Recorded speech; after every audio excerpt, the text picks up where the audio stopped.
ఇంటి ముందు ఉన్న చెట్లు పోయి ఇంట్లోకి ఏసీలు వచ్చాయి. ఇంటి ముందు ఉన్న కట్టెలు పోయి ఇంట్లోకి గ్యాస్ వచ్చింది. ఇంటి బయట ఉండే కుండ పోయి ఇంట్లోకి ఫ్రిడ్జ్ వచ్చింది. మన ఒంట్లో బద్ధకం ఎక్కువయ్యి వాషింగ్ మిషన్ వచ్చింది. ఇంటి బయట ఉండే విసురాయి పత్రం పోయి ఇంట్లోకి మిక్సీ గ్రైండర్లు వచ్చాయి.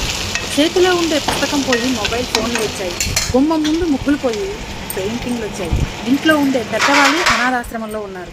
అలాగే ఇంటి ముందు ఉండేటటువంటి మరుగుదొడ్లు పోయి ఇంట్లో అటాచ్డ్ బాత్రూమ్స్ అయ్యాయి. శరీరానికి రాసినటువంటి సుండు పోయి సోపులు వచ్చాయి. గడపకి కట్టుకునేటటువంటి పచ్చని తోరణాలు ప్లాస్టిక్ పూలు అయ్యాయి.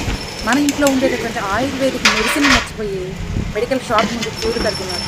ముఖానికి రాసుకునే పసుపు మిగడ పోయి మార్కెట్లో వేసిన క్రీములు అయ్యాయి. పొడుగ్గా వాలుజల్లాగా ఉండేటటువంటి గడలు కొత్తిమీర కట్టలయ్యాయి. చేతికి ఎర్రగా పెట్టుకునేటటువంటి చెట్టు గోరింటాకు కాస్త మెహందీ కోన్స్ అలాగా మారాయి.